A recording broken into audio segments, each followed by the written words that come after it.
الحمد لله نحمده ونستعينه ونستغفره ونعوذ بالله من شرور أنفسنا ومن سيئات أعمالنا ومن يضلل فلا هادي له وأشهد أن لا إله إلا الله وحده لا شريك له وأشهد أن محمدا عبده ورسوله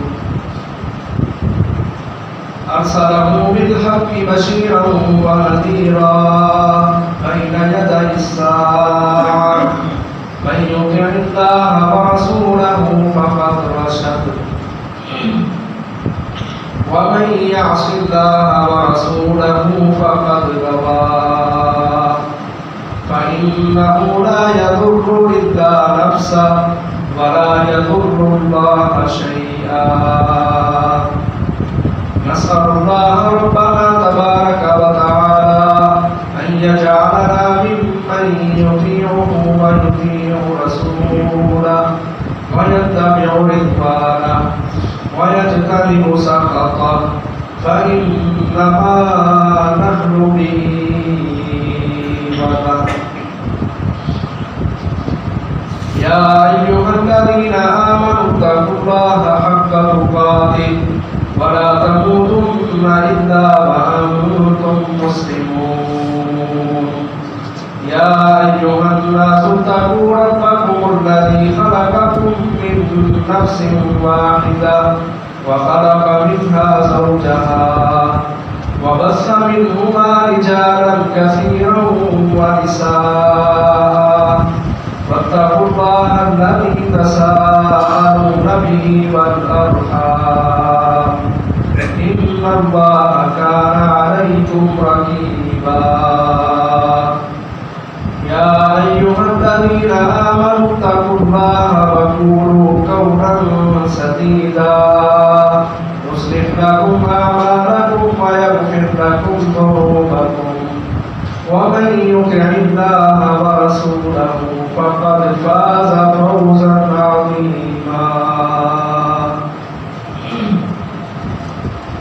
أما بعد فإن خير الحديث كتاب الله وخير الهدي هدي محمد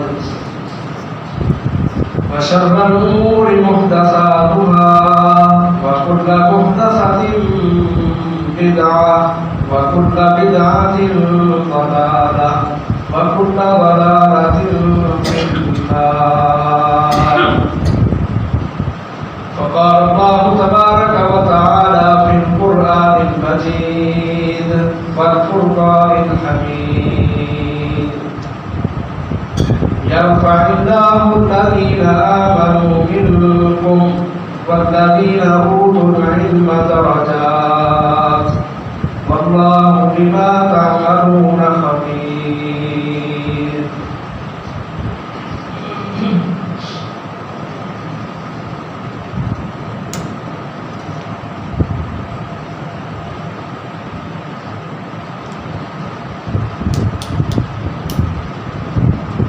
دین کا علم بہت ہی اہمیت کا حامل علم ہے.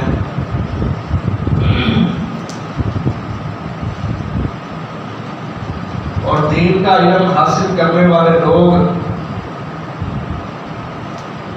اللہ تعالیٰ کی نگاہ میں بہت ہی قابل قدر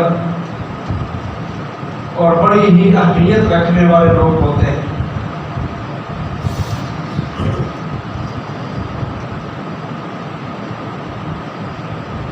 اللہ تعالیٰ نے انسان کو جب پیدا کیا تو اس کے پاس علم نہیں تھا، بالکل ان پڑھ.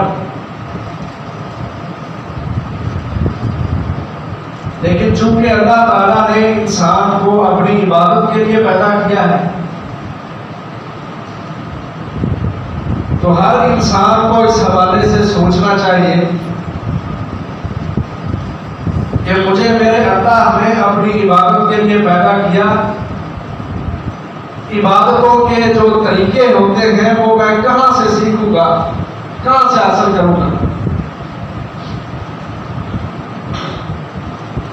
بڑی بڑی عبادتیں ہیں اسلام میں، نماز ہے، روزہ ہے، حج، زکوٰۃ، جہاد، زکوٰۃ کے مسائل ہیں، ہمسایوں کے حقوق، والدین کے حقوق، بیوی بچوں کے حقوق، رشتہ داروں کے حقوق، مسلمانوں کے ساتھ رویہ کیسا ہونا چاہیے، کافروں کے ساتھ تمہارا کیا رویہ اور عقیدہ ہونا چاہیے. یہ بڑے بڑے معاملے ہیں دین کے اندر. ان سب چیزوں کے بارے میں علم رکھنا ہر انسان کے لیے لازمی ہے، ضروری ہے. وگرنہ جس انسان نے علم بھی حاصل نہیں کیا اس کو کیا پتا ہے کہ عبادتیں کس طرح کرنی ہیں.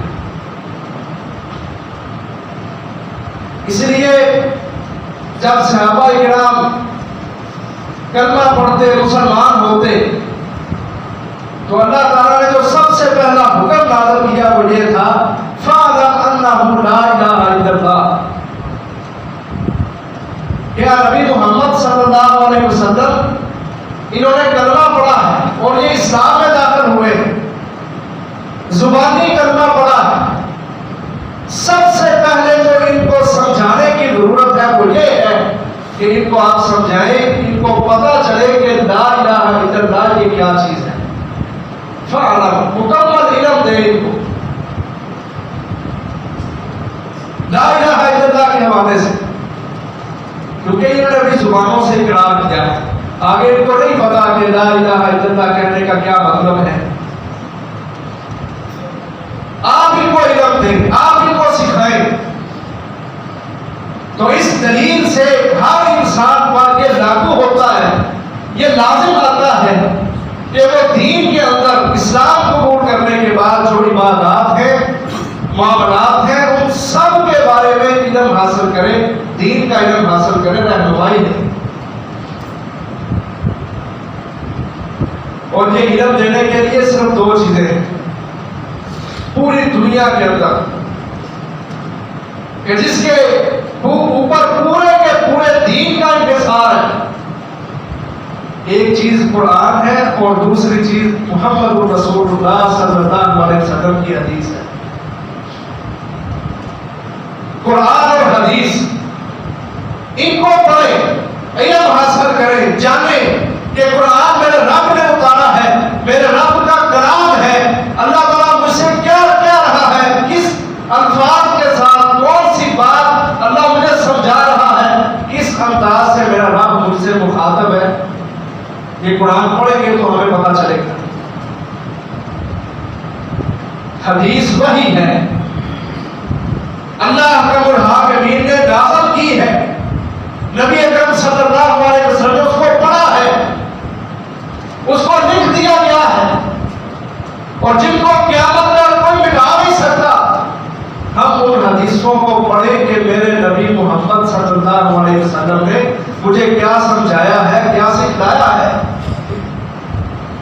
یہ دین کا علم ہے کہ بڑا ضروری ہے، اور یہ ہر انسان پر اس کو پڑھنا، سمجھنا اور اپنی عملی زندگی کے اندر نافذ کرنا فرض ہے. وہ خواہ مرد ہو، خواہ عورت ہو، ہر ایک پر لازم ہے.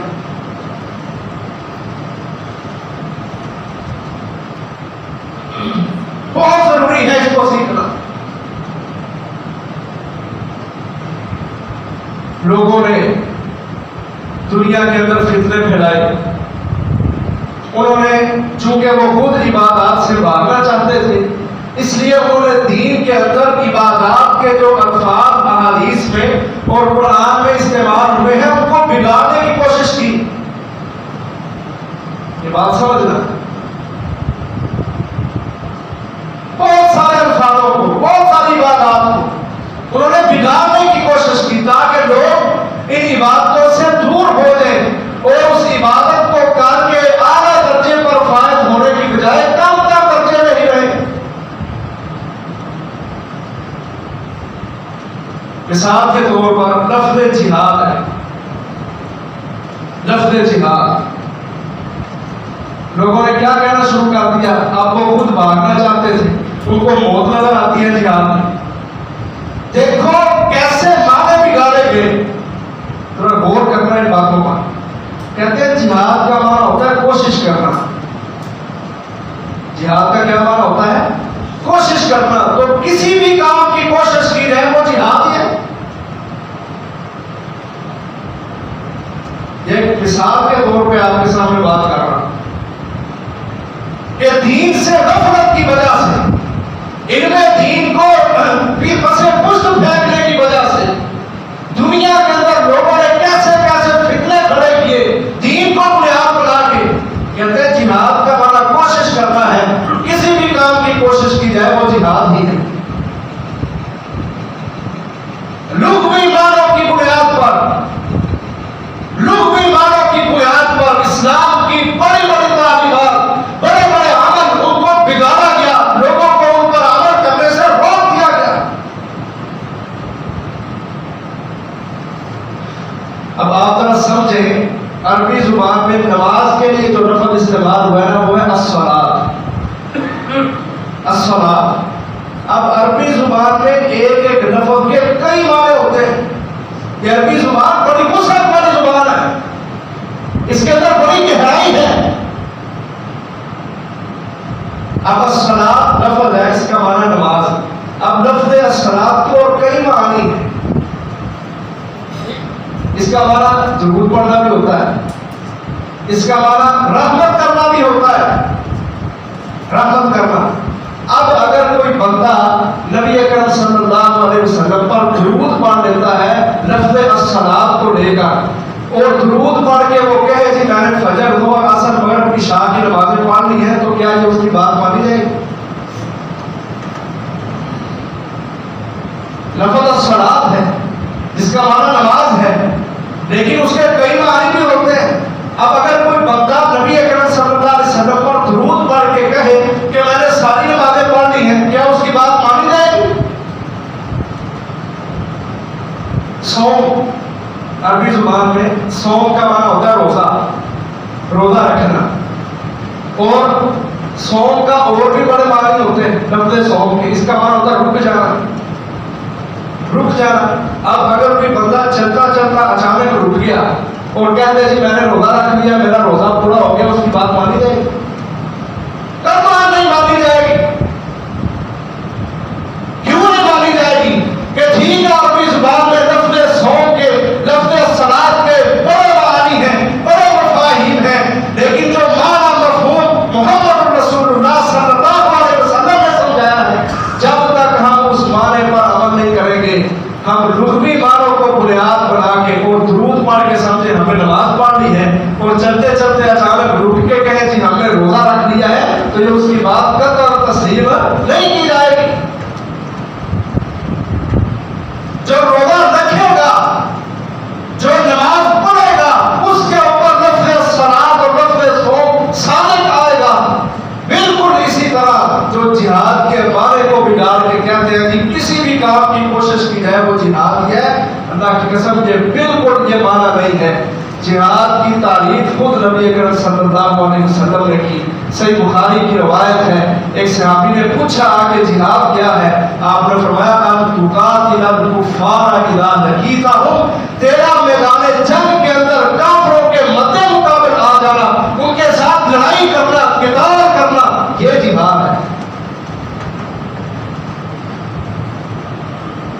اب یہ معنی کیوں بگاڑے گئے؟ اس میں بھی ہم خود قصوروار ہیں. ہم نے دین کو پڑھے گے، ہمیں کوئی 4 جماعتیں پڑھنے والا مولوی آگے کیا دیتا ہے جو خود جہاد سے بھاگتا ہے، روزے حج زکات سے بھاگتا ہے، جان چھڑواتا ہے، وہ لغوی معانی کو بنیاد بنا کے عام ذہن، کچے ذہن رکھنے والے لوگوں کو دین کے حوالے سے، عبادتوں کے حوالے سے گمراہ کرنے کی کوشش کرتا ہے. اور ہم سادہ سے بندے جی مولوی صاحب نے ایسا کہا ہے، من فعل تسلیم کرتے، اور یہ معنی بگاڑے گئے ہر دنیا میں. جہاد کا غلط چہرہ لوگوں کے سامنے پیش کیا گیا لغوی معنی کی بنیاد پہ. جی جو بندہ نماز کے لیے کوشش کر رہا ہے یہ بھی مجاہد ہے، جو بندہ زکات کے لیے کوشش کر رہا ہے یہ بھی مجاہد اللہ کی قسم نہیں، ام تقاتل الکفار اذا لقیتہم، جو کافر کے سامنے کھڑا ہے یہ اصل مجاہد ہے۔ ان چیزوں کو پلے باندھ لیں۔ لغوی معانی کی بنیاد پہ غافل کیا گیا لوگوں کو، بھٹکا دیا گیا لوگوں کو، گمراہ کیا گیا لوگوں کو، اور قصور کس کا ہے؟ قصور بھی ہمارا ہے۔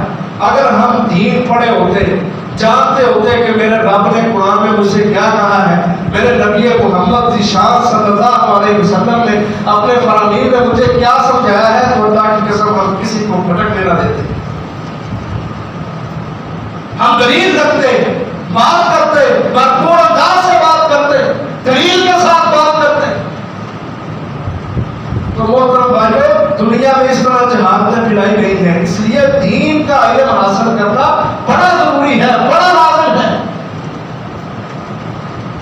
اللہ تعالیٰ نے تعریفیں کی ہیں ان لوگوں کی، کہا یرفع اللہ الذین آمنوا منکم والذین اوتوا العلم درجات۔ اللہ تعالیٰ ایمان والوں کو اور وہ لوگ جو علم حاصل کرنے والے ہیں ان سب کو عام لوگوں سے بلند کر دیتے ہیں درجات کے اعتبار سے۔ اور کہیں اللہ تعالیٰ فرماتے ہیں شہید اللہ انہ لا الہ الا ہوا والملائکۃ واولو العلم قائما بالقسط لا الہ الا هو العزیز الحکیم۔ سورۃ آل عمران کی آیت ہے، 3واں پارہ ہے۔ فرمایا توحید کی گواہی، توحید کی گواہی اللہ نے خود بھی دی ہے۔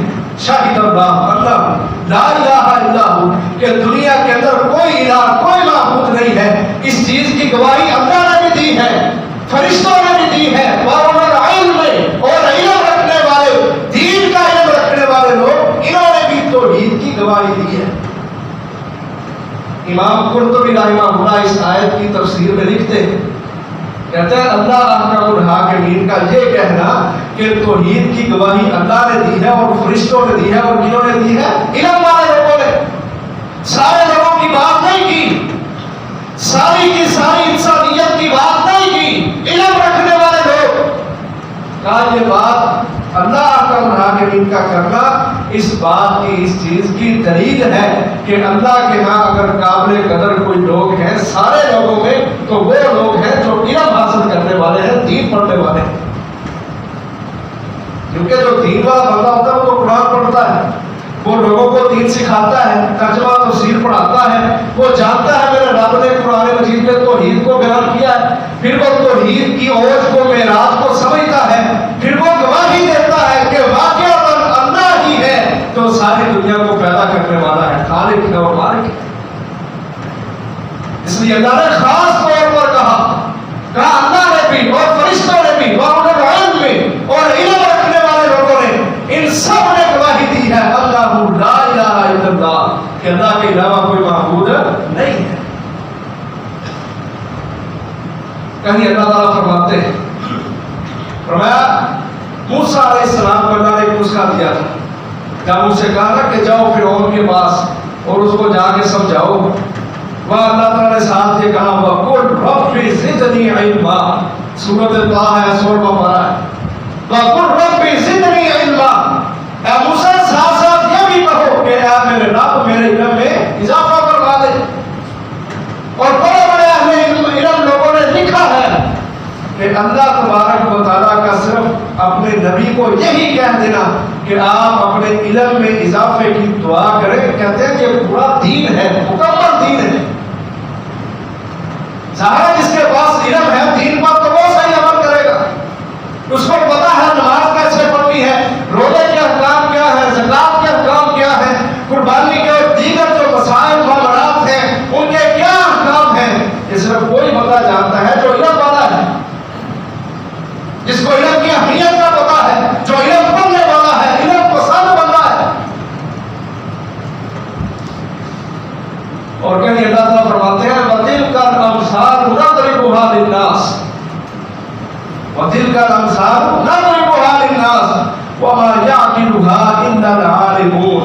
ہم نے قرآن مجید میں بڑی مثالیں بیان کی ہیں، بڑی مثالیں، بڑی ایسی آیات ہیں جو گہرائی والی ہیں، لیکن ان مثالوں سے، ان آیات کو صرف وہی لوگ سمجھتے ہیں الا العالم، جو علم رکھنے والے ہوتے ہیں، جاننے والے ہوتے ہیں، یعنی وہ لوگ جو علم والے ہیں، جو دین کے علم سے محبت رکھنے والے، پسند کرنے والے اور اس کو اپنی زندگیوں پر نافذ کرنے والے ہوتے ہیں، سیکھنے اور سکھانے والے ہوتے ہیں، اللہ اکبر الحاکمین کو یہ لوگ بہت زیادہ پسند ہیں، اور یہی لوگ ہیں جن کو نبی صلی اللہ علیہ وسلم نے بھی دنیا کا بہترین گروہ قرار دیا ہے۔ خیرکم من تعلم القرآن وعلمہ، مشہور حدیث ہے، تم سب میں بہتر وہ ہے جو قرآن خود سیکھتا بھی اور آگے لوگوں کو تعلیم بھی دیتا ہے۔ لیکن دنیا میں بڑے فتنے آ گئے، بڑے فسادات آ گئے، کسی مولوی نے کسی مسئلے کو بگاڑ دیا، دوسرے نے کسی کو بگاڑ دیا، کسی نے اپنے ایمان کو سامنے رکھ کے کوئی مسئلہ بگاڑ دیا، بگاڑ پیدا کیا دین کے اندر، اسلام کے اندر، جبکہ یہ سیدھا سادہ دین ہے، یہ صراط مستقیم ہے، یہ ایک شریعت ہے، یہ مکمل ضابطۂ حیات ہے۔ ثم جعلناک علی شریعۃ من الامر فاتبعها وان ھذا صراطی مستقیما فاتبعوہ۔ مکمل دین ہے، سیدھا دین ہے، پھر اس میں اختلافات کیوں آئے؟ لوگوں نے پڑھنا ہی نہیں چاہا دین، اسے کچھ پھینک دیا دین، کہ بس ٹھیک ہے، دن رات میں 5 نمازیں پڑھ لیا کرو، ہفتے میں 1 جمعہ پڑھ لیا کرو، بس یہی مسلمانیت تمہاری۔ کوئی ضرورت نہیں جاننے کی نماز کے مسائل، روزے کے مسائل، دوسرے اور مسائل جو دین کے اندر ہیں، جو بنیاد کے ساتھ تعلق رکھتے ہیں، جن کو جاننا بہت ضروری ہے۔ عورتوں کے مسائل، اولاد کے مسائل، گھروں کا ماحول، رشتے داریاں، والدین، ہمسایوں کے، بیواؤں کے حقوق، اس کا علم بس مولوی صاحب کو ہے۔ تو اللہ نے کہا ان اللہ اصطفیٰ لکم، جمع کی ضمیر، کہا ہم نے تم سب کے لیے دین کو منتخب کیا ہے۔ ہر شخص پر دین کا علم حاصل کرنا یہ لازمی اور ضروری ہے، لیکن جب ہم نے ترجیح نہ دی، پھر دین کے اندر لوگوں نے بگاڑ پیدا کرنے کی کوشش کی، کسی نے اپنا مطلب نکال دیا، کسی نے اپنا مطلب نکال دیا، خواہشات کے پجاری بن گئے، جی ٹھیک ہے حدیث یہ کہتی ہے، ٹھیک ہے قرآن مجید کی یہ آیت ہے، لیکن میری سوچ، میری عقل، میری خواہش اس میں یہ بات نہیں ڈالتی، میں یہ سمجھتا ہوں کہ ایسا ہونا چاہیے۔ یہ سنتوں پر جو عمل ترک ہو گیا ہے، وہ کس بنیاد پہ؟ لوگوں کو اللہ پر، رسول اللہ صلی اللہ علیہ وسلم پر صدق آتا ہی نہیں، تسلی ہوتی ہی نہیں کہ ٹھیک ہے میرے رب نے یہ کہا، میرے نبی نے یہ کہا، لیکن میری اپنی بھی کوئی پریشانی ہے، میری بھی کوئی مجبوری ہے۔ دنیا کو ہم نے مجبوری بنایا اور دین کو ہم نے مجبوری بنایا ہی نہیں۔ نبی اکرم صلی اللہ علیہ وسلم نے بڑی فضیلت بیان کی، کہا 2 بندے ہیں جن سے حسد کرنا جائز ہے، جن پر رشک کرنا جائز ہے، اور حسد کرنا، رشک کرنا حرام ہے۔ فرمایا حسد کرنے سے بچو، ایاکم والحسد فإن الحسد یأکل الحسنات کما تأکل النار الحطب۔ فرمایا لوگوں حسد کرنے سے بچ جاؤ۔ حسد کیا ہوتا ہے؟ زوال نعمت کی دعا کرنا۔ وہ فلاں کے پاس نعمت ہے، دل کے اندر پتہ نہیں کیا ہو گیا اس کو، کہ اس کو نعمت کیوں ملی ہے، پھر بددعائیں کرنا، دل میں یہ سوچ رکھنا کہ اللہ کرے اس کے پاس یہ نعمت رہے گا، یہ ہوتا ہے حسد، زوال نعمت کی دعا کرنا۔ نبی صلی اللہ علیہ وسلم نے فرمایا اتنا گھنونا جرم ہے حسد کرنا۔ فرمایا تمہاری نیکیوں کو اس طرح کھا جاتا ہے جس طرح آگ خشک لکڑی کو کھا جاتی ہے،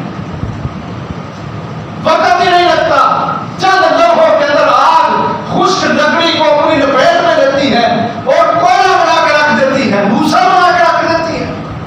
فرمایا اس طرح حسد کرنا، اگر تمہارے عمل میں حسد ہے، اپنے مسلمان بھائی کے پاس نعمت کو دیکھ کے تمہیں پریشانیاں ہوتی ہیں، جھن بھن جاتے ہو، اندر سے حسد پیدا ہو جاتا ہے، فرمایا یہ تمہاری نیکیوں کو تباہ و برباد کر کے رکھ دے گا۔ اپنی نیکیوں کی حفاظت کے لیے حسد کو چھوڑنا پڑے گا، اتنا بڑا گناہ۔ لیکن نبی صلی اللہ علیہ وسلم نے فرمایا 2 بندے ایسے ہیں جن کے اوپر یہ رشک کرنا جائز ہے، لا حسد الا فی اثنتین، دو بندے، فرمان میں سے ایک بندہ وہ ہے رجل آتاہ اللہ مالا، ایک وہ شخص جس کو اللہ عطا بڑھا کے بھی نے مال عطا کیا ہے، مال عطا کیا ہے، اور وہ اپنے مال سے دن رات اللہ تعالیٰ کے راستے میں خرچ کرتا ہے۔ کہا یہ بندہ اس پر نشر کرنا چاہے گا کہ اللہ تو نے اس کو مال دیا ہے تو مجھے بھی عطا کر، میں بھی تیرے راستے میں دن رات خرچ کروں گا۔ اور دوسرا وہ بندہ جس کو اللہ تبارک و تعالیٰ نے حکمت عطا کی ہے، علم عطا کیا ہے، دین کا علم جس کو عطا کیا ہے، جو عالم دین ہے، قرآن و سنت کو ان کے مسائل کو جاننے والا ہے، فرمایا یہ وہ بندہ ہے فَهُوَ يَقْضِي، جو علم کے مطابق لوگوں کے درمیان فیصلہ بھی کرتا ہے، وَيُعَلِّمُهُ، اور یہ جو اس کے پاس علم ہے اس علم کو لوگوں تک پھیلاتا ہے، لوگوں کو تعلیم دیتا ہے، سکھاتا ہے۔ دوسرا یہ بندہ ہے جس کے اوپر رشک کرنا جائز ہے کہ اللہ نے اس کو علم عطا کیا، بندہ دعا کرے اللہ تو نے اس کو عالم بنایا ہے، مجھے بھی علم عطا کر، میں بھی دن رات تیرے راستے کے اندر چلتا پھروں اور دین کا علم، دین کی تبلیغ، توحید کے احکامات، جہاد، زکات، یہ دین کے معاملات لوگوں کے اندر سب کو اجاگر کرتا پھروں۔ ان دو بندوں کے علاوہ اور کسی سے حسد قطعاً جائز نہیں ہے۔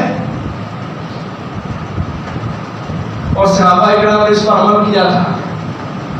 ہم تو بھاگتے ہیں نا، ہمیں تو اپنی بھی پرواہ نہیں، ساری زندگی گزر گئی ہے، بوڑھے ہو گئے ہیں، سفید داڑھی آ گئی، لیکن ابھی تک نماز کا ہی نہیں پتا، اور آ جا کے نماز ہی سمجھتے ہیں نا کہ نماز پڑھ لو بس ٹھیک ہے، اور کام کرنے کی کوئی ضرورت نہیں۔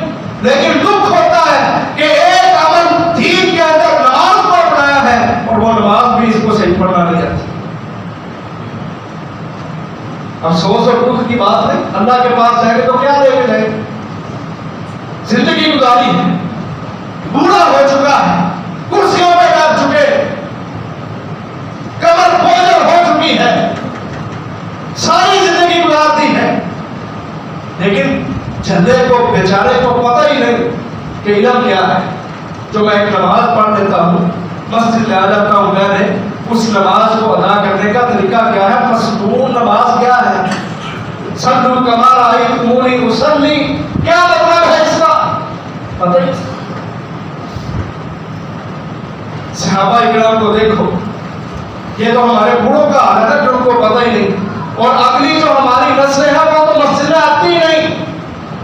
کتنے نوجوان ہیں جو مسجد میں 5 وقت نماز تکبیر اٹھا کے ساتھ پڑھتے ہوں گے، ہم اس بات کے اوپر کوئی غلط گمان نہیں کرتے، لوگوں کے بارے میں اچھا گمان رکھنا چاہیے، پڑھتے ہوں گے، لیکن مسجد میں آنا، آواز سن کے پہلی صف میں کھڑے ہونا، تکبیر اٹھا کے ساتھ آ کے گر جانا، جماعت کے ساتھ نماز پڑھنا، کتنے نوجوان ہیں جن کی عادت ہے؟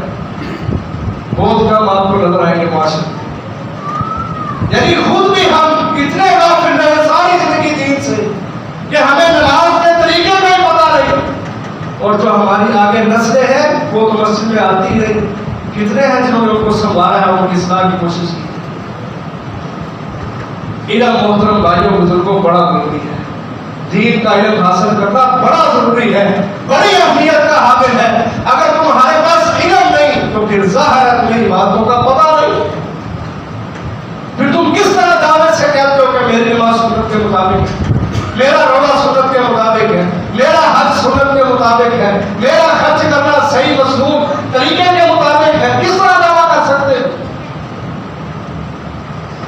صحابہ اکرام کو اس کی فکر تھی۔ ایک صحابی رسول حضرت سلیت رضی اللہ عنہ نبی اکرم صلی اللہ علیہ وسلم کو ایک باغ دے دیا، کہا یہ باغ آپ کا ہے، آپ نے اس باغ کی حفاظت کرنا ہے، اس کے پودوں کا خیال رکھنا ہے۔ کہا ٹھیک ہے۔ اب وہ باغ مل گیا، اب دن رات کہاں گزرتے ہیں؟ باغ میں مصروف ہو گئے، مشغول ہو گئے، دن رات باغ میں گزرتے ہیں۔ لیکن جب مسجد میں آتے ہیں نماز پڑھنے کے لیے تو صحابہ کرام کو ملتے ہیں، کہتے ہیں سلیت آپ کو چلے گئے نا اس باغ میں، ہم نے آج نبی صلی اللہ علیہ وسلم سے اتنی حدیثیں سنی ہیں، کوئی کہتا میں نے 1 حدیث سنی ہے، کوئی کہتا میں نے 2 سنی ہے، کوئی 10 کہتا، کوئی 20 کہتا، کوئی صحابی کہتا ہے سنید میں نے اتنے مسائل سیکھے ہیں۔ حضرت سنید کو بڑی پریشانی ہوتی کہ میں دنیا داری میں چلا گیا ہوں، میں اپنے باغ کو سنبھالنے میں لگا ہوا ہوں، اس کے پھل کا مجھے انتظار رہتا ہے، اس کے پانی کی فکر رہتی ہے، اور یہ جو میرے بھائی ہیں یہ ہر وقت نبی صلی اللہ علیہ وسلم کے پاس رہتے ہیں، یہ حدیثیں سنتے ہیں، ان کو لکھتے ہیں، ان پر عمل کرنے کی کوشش کرتے ہیں، یہ دین کے عالم بن رہے ہیں، فوراً نبی صلی اللہ علیہ وسلم کے پاس آ جاتے ہیں،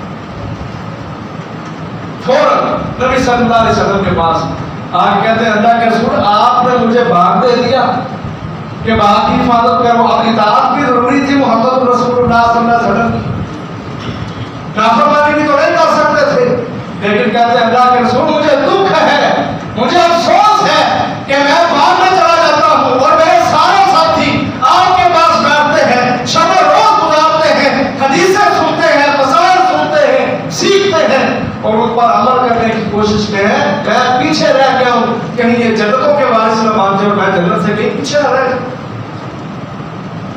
یہ کس کی فکر ہے؟ صحابی رسول کی صلی اللہ علیہ وسلم فکر ہے اس کو۔ آج ہماری یہ فکریں نہیں ہیں، ہم کہتے ہیں کاروبار دیکھو، کہ ابھی آپ بازار میں چلے جائیں دیکھیں ساری دکانیں کھلی ہوئی، بہت کم لوگ ہیں جو دکانیں بند کر کے جمعہ کے دن جمعہ کے لیے حاضری دیتے ہیں، بہت کم لوگ آپ کو نظر آئیں گے کہ کاروبار بچاؤ، پیٹ کی فکر کرو، ٹھیک ہے جمعے پڑھ لیں گے، نمازیں بھی پڑھ لیں گے، اور کئی ایسے ہیں جو اپنے ملازمین انہوں نے رکھے ہوئے ہیں، کہتے ہیں اہم سیدھے نماز 12:30 ہوتی ہے زور کی، فلانی سیدھے 2 بجے ہوتی ہے، 1 بجے جتنے بجے بھی ہوتی ہے، چلو میں اس مسجد میں چلا جاتا ہوں، پہلے جا کے نماز جماعت کے ساتھ پڑھ لیتا ہوں، اپنے ملازم سے کہتا ہے دکان نہیں بند کرنی، دکان کھلی رہنی، جس مسجد میں پہلے نماز ہوتی ہے میں وہاں جماعت کے ساتھ پڑھ کے آ جاتا ہوں، اور تمہیں کیا کرنا ہے؟ وہ مسجد جہاں پہ نماز لیٹ ہوتی ہے، اول وقت میں نہیں، یاد رکھو نبی صلی اللہ علیہ وسلم نے ساری زندگی اول وقت میں نماز پڑھی ہے، اول وقت میں۔ ہاں آپ جب مسافر ہوتے تھے، سفر میں ہوتے تھے، پھر آپ نمازوں کو مؤخر کیا کرتے تھے، تقدیر تاخیر ہوتی تھی، لیکن وہ سفر ہے، سفر میں گنجائش ہے، اس سے ہٹ کے آپ صلی اللہ علیہ وسلم نے ساری زندگی اول وقت میں نماز پڑھی۔ صحابی نے پوچھا اللہ کے رسول دین کے اندر کون سا عمل افضل ہے؟ نبی صلی اللہ علیہ وسلم نے فرمایا صلاۃ لأول وقتھا، یا صلاۃ لوقتھا، نماز کو اس کے وقت پر پڑھو۔ لیکن ہم جی میری دکانداری نہ بند ہو، اس لیے کیا کرنا ہے؟ جس مسجد میں پہلے نماز ہوتی ہے میں وہاں پڑھ آتا ہوں، پھر میں آؤں گا جس مسجد میں نماز دیر ہوتی ہے، اول وقت کھڑی ہوتی ہے، وہاں جا کے پڑھا۔ یعنی 10-15 منٹ کے لیے ہم اپنا کاروبار بند کرنے کو تیار نہیں۔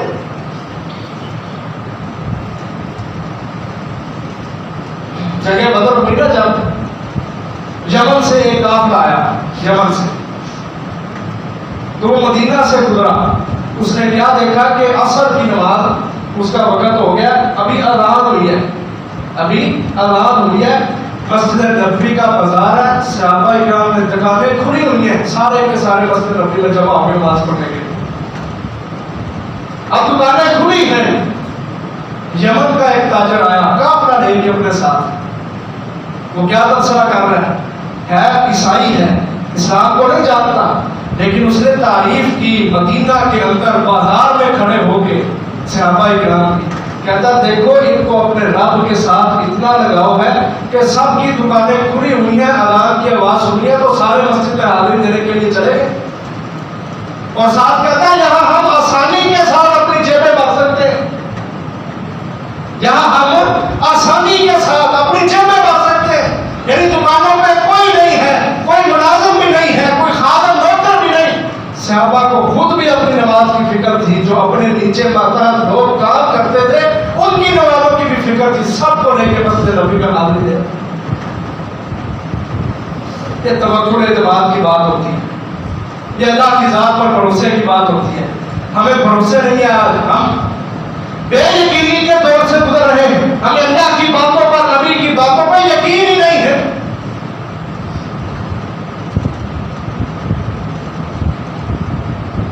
ایک صحابی رسول نبی اکرم صلی اللہ علیہ وسلم کے پاس آئے، بوڑھے ہو چکے ہیں، بڑھاپا چھا چکا ہے. کہتے ہیں اللہ کے رسول میں نے ساری زندگی گزار دی، اب حالات بہت مختلف ہیں، ڈر لگتا ہے کہ اچانک موت نہ آ جائے، بڑھاپا چھا گیا ہے، میں دین کا علم حاصل کرنے کے لیے آپ کے پاس آیا. تب وہ ملکہ نبی صلی اللہ علیہ وسلم چادر لے کے لیٹے ہوئے تھے. آپ نے دیکھا دین پڑھنے کے لیے آیا ہے، طالب علم ہے، یہ نہیں دیکھا یہ بوڑھا ہو چکا ہے. ہمارے تو نظریے ہی اور ہم کہتے ہیں جو بوڑھا ہو گیا پڑھ ہی نہیں سکتا. اور صحابہ بڑھاپے کی حالت میں بھی نبی اکرم صلی اللہ علیہ وسلم سے پڑھا کرتے تھے. آپ صلی اللہ علیہ وسلم نے سنا کہ وہ کہہ رہے ہیں کہ میں دین پڑھنے کے لیے آیا ہوں. آپ فوراً اٹھ کے ڈال کے کہا مرحبا بطالب العلم، کہا جو دین کا علم حاصل کرنے کے لیے آیا ہے، دین کا طالب علم ہے، میں محمد صلی اللہ علیہ وسلم اس کو خوش آمدید کہتا ہوں. پھر اس کو آپ صلی اللہ علیہ وسلم بوڑھا تھا نا، اس کا حوصلہ جوان کرنے کے لیے کہ تاکہ یہ اچھے انداز سے پرعزم ہو کے دین کی تعلیم حاصل کرے، نبی صلی اللہ علیہ وسلم نے فضیلت سنا دی. کہا اے میرے جان صاحب، جہاں سے تو چل کے آیا ہے نا، جس علاقے سے بڑھاپے کی حالت میں جس علاقے سے چل کے آیا ہے، جس رستے سے گزر کے آیا ہے، جس پتھر کو کراس کر کے آیا ہے، جس درخت کے پاس سے گزر کے آیا ہے، وہ ساری کی ساری مخلوقات تیرے لیے اللہ سے رحمت کی اور بخشش کی دعائیں کر رہی. کیا خیال ہے، اس کا حوصلہ جوان نہیں ہوا؟ اور نبی صلی اللہ علیہ وسلم نے اپنے علیحدہ اور فرامین کے اندر بھی یہ بات واضح کی، کہا جو دین کا علم حاصل کرنے کے لیے اپنے گھر سے نکلتا ہے، دنیا جہان کی ہر مخلوقات اس بندے کے لیے رحمت کی اور بخشش کی دعائیں کرتے ہیں. آج لوگ کسی کے ساتھ اچھا سلوک کر کے کہتے ہیں یار دعا کرتے ہیں. جس نے نماز بھی نہ پڑھنی ہوتی، مولوی صاحب اس کو درس دے تو کہتا ہے مولوی صاحب آپ دعا کر چکے ہیں. مانگتے ہیں لوگ دعائیں، ترس رہے ہیں لوگ دعاؤں کے لیے، لیکن نبی صلی اللہ علیہ وسلم نے فرمایا جو دین کا علم حاصل کرنے کے لیے اپنے گھر سے نکلتا ہے، دنیا کی ہر مخلوقات اس کے لیے رحمت اور بخشش کی دعائیں کرتی ہیں. ایک حدیث میں فرمایا کہ اللہ کے فرشتے اس بندے کا پاؤں قدم زمین پر نہیں رکھنے دیتے، اپنے پر اس بندے کے قدموں کے نیچے بچھاتے کہ یہ بندہ دین پڑھنے کے لیے آیا ہے. محترم بھائیو، آج دنیا کے اندر ٹھیک ہے دنیا کا علم بھی حاصل کرنا چاہیے، لیکن آج کالج اور یونیورسٹیوں نے جو الحاد پھیلایا نا مسلمانوں کے نوجوانوں کے دماغوں کے اندر، اللہ کی قسم اس الحاد کو دور کرنا بڑا مسئلہ بنا ہوا ہے. جو قرآن پڑھے گا نا وہ تو یہ سمجھے گا نا کہ دنیا کو اللہ نے پیدا کیا ہے، انسان کو بھی اللہ نے پیدا کیا ہے. آپ کو دنیا کے اندر اس قدر مگن ہو گئے کہ انہوں نے دین کی تعلیم کو ٹھوکر مار دی. اور ہمارے والدہ نے بھی یہ سمجھا کہ دین پڑھا کے کیا کرنا ہے، وہ مولوی بننا یہ کوئی کام ہے. تو پھر کالج یونیورسٹیوں میں بھیجا تو ان کے دماغ کس طرح خراب ہوئے. وہاں پر ان کو نظریہ ارتقاء پڑھایا گیا. یہ دنیا اللہ تعالیٰ نے اس کو نہیں پیدا کیا، یہ بگ بینگ ایک اچانک دھماکہ ہوا تھا، دھماکے کے نتیجے میں یہ دنیا پیدا ہو. کیسا گندا عقیدہ ہے یہ آج بھی یونیورسٹیوں میں پڑھایا جاتا ہے. اور انسان کی پیدائش کس طرح ہوئی؟ کہتے ہیں کہ انسان ایک کیڑا تھا، کیڑا گند کے اندر، کیچڑ کے اندر، چھپڑ کے اندر، جوہر کے اندر رہتا ہوتا تھا. پھر یہ گند کھا کھا کے اس کی شکل اپڈیٹ ہوگی اور اپڈیٹ ہوتا ہوتا یہ بندر بن گیا. کیا بن گیا؟ بندر. یہ اس کو نظریہ ارتقاء کہا جاتا ہے، ایوولوشن تھیوری اس کو کہا جاتا ہے. آج اللہ کی قسم یونیورسٹیوں میں یہ پڑھایا جاتا ہے، اور یورپ کی یونیورسٹیوں کے اندر خاص طور پر پڑھایا جاتا ہے. یہ جتنے ہمارے پروفیسر، یہ آپ کا اسٹیٹس کیا ہے جی؟ انگلینڈ سے آکسفورڈ یونیورسٹی سے پڑھ کے آیا. سب سے بڑا چوڑا دنیا کا یہ جو کافروں سے بڑھائیاں حاصل کرتا ہے، سیکھتا ہے.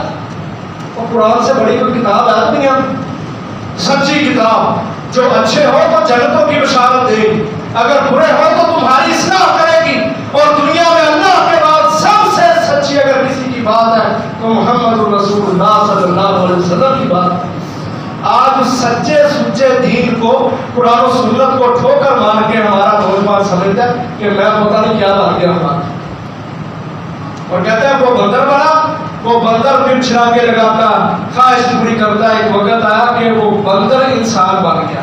یہ انسان کیڑے کی ایک بندر کی ترقی یافتہ شکل ہے. ایک عقیدہ پڑھایا جاتا ہے یونیورسٹی میں. کیسی جہالت ہے اللہ کی قسم. اور قرآن ہمیں کیا بتاتا ہے کہ اللہ نے اس حضرت انسان کو, اس چودھری کو اللہ نے پیدا کیا ہے. اللہ تعالیٰ نے اس کو پیدا کیا ہے. یہ 9 ماہ تک اپنی ماں کے پیٹ میں رہا ہے. اس کو وہاں بھی رزق ملتا تھا. پھر اس کو اچھے طریقے سے اللہ نے دنیا کے اندر پیدا کیا ہے. اس کو اللہ نے اپنے ہاتھوں سے بنایا ہے. یہ بہترین عقیدہ ہمیں کون دیتا ہے؟ قرآن. ہمارے نبی کی حدیثیں, سنت, سچائی, دنیا کی حقیقت کہ اللہ اس دنیا کا خالق ہے. ذرا اپنے گریبانوں میں جھانکو, اپنی بچیوں کو, بیٹیوں کو اور اپنے نوجوانوں کو کالجوں میں بھیج کے سمجھ کو ہم نے بڑا مار کا مارا ہے. اللہ کی قسم وہ تمہارے 2 سال 3 سال 4 سال وہ جہالت ہی سیکھتے ہیں جن کے پاس دین نہیں. دنیا کے سب سے بڑے جاہل وہ ہوتے ہیں. اسلام کی طرف لے کے آؤ ان کو, قرآن پڑھاؤ ان کو, اپنے بچوں کو دین سکھاؤ, ان کو اس قابل بناؤ کہ وہ چلتے آئے تو فرشتے ان کے قدموں کے نیچے پاؤں بچھائے. دنیا کی ہر مخلوق ان کے لیے دعا کرے. اس قابل بناؤ اپنے بچوں کو. اور یاد رکھو کل قیامت کے دن نبی صلی اللہ علیہ وسلم نے فرمایا ہے اذا مات الانسان انقطع عمله, جب بندہ فوت ہو جاتا ہے نا اس کے سارے اعمال بھی ختم ہو جاتے ہیں. وہ زندگی وہ عمر کہاں سے کرے؟ لیکن 3 عمل ایسے ہیں کہ مرنے کے بعد قبر میں بھی انسان کو فائدہ ہوتا ہے. مرنے کے بعد قبر کے اندر بھی انسان کو فائدہ ملتا رہتا ہے. اور کل قیامت کا دن جب ہوگا اس کے پاس نیکیوں کا پہاڑ ہوگا. کہے گا اللہ میں نے تو اتنی نیکیاں کی نہیں تھی, یہ کہاں سے آ گئی؟ فرمایا وہ جو 3 عمل ہیں وہ یہ ہیں. ایک ہے علم. یہ بندہ دنیا میں لوگوں کو علم سکھاتا تھا, دین پڑھاتا تھا. اب اس نے مسئلہ بتایا ہے, علم سکھایا ہے لوگوں کو. دیکھو نا, آپ سمجھتے ہیں ایک مولوی کی کیا حیثیت ہے؟ ایک مولوی منبر پہ کھڑا ہو کے حدیث سنائے, اس حدیث کو سننے والے زیادہ افراد ہوں, کوئی سنے گا کوئی یاد رکھے گا, عمل کرنے کے بھی لوگ سوچیں گے, پھر آگے لوگوں کو بھی بتایا جاتا ہے. اب جتنے لوگ اس ایک حدیث کو سن کے عمل کرنے والے ہیں, اجر کس کو مل رہا ہے؟ جس کو آپ نے کہنا چاہیں سمجھتے ہیں مولوی کو. آپ دیکھیں ذرا تصور کریں محدثین کتنی بڑی نیکیوں کی کھیپ آج بھی ان کو مل رہی ہے. امام بخاری, امام مسلم, یہ جتنی سیاست مدارس کے اندر پڑھائی جاتی ہے, کس نے محنت کی ہے ان پر؟ بڑے بڑے محدثین نے محنت کی ہے. اب وہ محدثین دنیا میں نہیں, وہ تو قبروں میں جا چکے ہیں. اور دین پڑھایا جاتا ہے, لوگ پڑھتے ہیں, مدارس کے اندر طالب علم ہیں, حدثنا اخبرنا قال اللہ اور قال رسول کی سنائے گردانے پڑھتے ہیں نا. اجر کن کو مل رہا ہے؟ وہ جنہوں نے حدیث پر محنت کی تھی, جنہوں نے حدیثوں کو لکھ کے اور ان کو ذوق سے پاک کر کے بخاری کے اندر ان کو لکھا, مسلم کے اندر ان کو لکھا, جن کو دنیا آج پڑھ رہی ہے. اللہ کی قسم سارے کا سارا اجر و ثواب کو قبروں کے اندر ہے, لیکن ان کے نامہ بال میں اجر و ثواب لکھا جا رہا ہے. دنیا کی سب سے بڑی کمائی یہ ہے. اور دوسرا والد صالح, صالح اولاد چھوڑ کے جاتے ہیں. اب اولاد صالح بنتی ہی اس وقت ہے جب اولاد کو دین پڑھایا جائے. یہ سارے ہمارے بچے آکسفورڈ میں اور الائڈ میں پڑھنے والے, یہ سارے ممی ڈیڈی ہیں, یہ اے ایپل اور بی سے بیٹ پڑھنے والے, ان کو کچھ پتا نہیں ہے. جو اللہ اکبر کی صدائے حاصل کرنے والے, قال اللہ اور قال رسول کی باتیں پڑھنے والے ہوتے ہیں, اللہ کی قسم تم قبروں میں بھی جاؤ گے, نبی صلی اللہ علیہ وسلم فرمایا نیکیوں کا پہاڑ دیکھیں گے, کہیں گے اللہ یہ نیکیاں کہاں سے آ گئی, ہم تو مر چکے تھے. فرمایا باستغفاری والدی کا لہو, تو اپنی اولاد کو سادے بنا کے آیا تھا, دین پر چلا کے آیا تھا, انہوں نے دین کا علم حاصل کیا تھا, اس علم کو پڑھ کے وہ تیرے لیے دعا کیا کرتے تھے. تیری اولاد کی دعائیں ہیں جس کی وجہ سے آج اتنا بڑا اجر و ثواب مل گیا ہے. دین میں محترم بھائیوں برکتیں ہیں, دین کا علم حاصل کرنا ضروری ہے. نبی صلی اللہ علیہ وسلم نے فرمایا من سلک طریقا یلتمس فیہ علما سہل اللہ بہ طریقا الی الجنہ. جو بندہ اپنے گھر سے نکلتا ہے دین کا علم حاصل کرنے کے لیے نکلتا ہے, وہ اپنے رستے پر نہیں چل رہا بلکہ اللہ تعالیٰ اس کو جنت کے رستے پہ چلا رہا ہے۔ اور ایک حدیث آخری حدیث سنا کے اپنی بات ختم کروں۔ نبی اکرم صلی اللہ علیہ وسلم نے فرمایا جو شخص مسجد میں آتا ہے کس لیے آتا ہے؟ قرآن مجید کی کوئی ایک آیت کوئی دو آیتیں سیکھنے کے لیے، دین پڑھنے کے لیے، علم حاصل کرنے کے لیے۔ یہ مسجد میں ترجمہ کلاس ہوتی ہے نا، اس کو اہمیت ہو، مسجد بھری ہونی چاہیے، جس طرح جمعے میں رش ہوتا ہے ترجمہ کلاسوں میں اس طرح رش ہونا چاہیے۔ اس فضیلت کو سنو، کہا جو شخص ایک یا دو آیتیں سیکھنے کے لیے اپنے گھر سے مسجد میں آتا ہے، اللہ کا راہ اس کو مکمل حج اور مکمل عمرے کا ثواب ادا کرتے ہیں۔ اور حج کا ثواب پتہ نا کتنا ہے؟ نبی صلی اللہ علیہ وسلم نے فرمایا جس نے حج کیا جس نے حج مبرور، جس کے اندر کوئی خواہش پرستی نہیں تھی، کوئی نافرمانی والا کام نہیں تھا، حج کیا جس نے، فرمایا وہ گناہوں سے ایسے پاک ہوتا ہے جس طرح اس دن گناہوں سے پاک تھا جس دن اس کی ماں نے اس کو جنم دیا تھا۔ گناہ ہوتا ہی نہیں، نہ صغیرہ گناہ نہ کبیرہ گناہ۔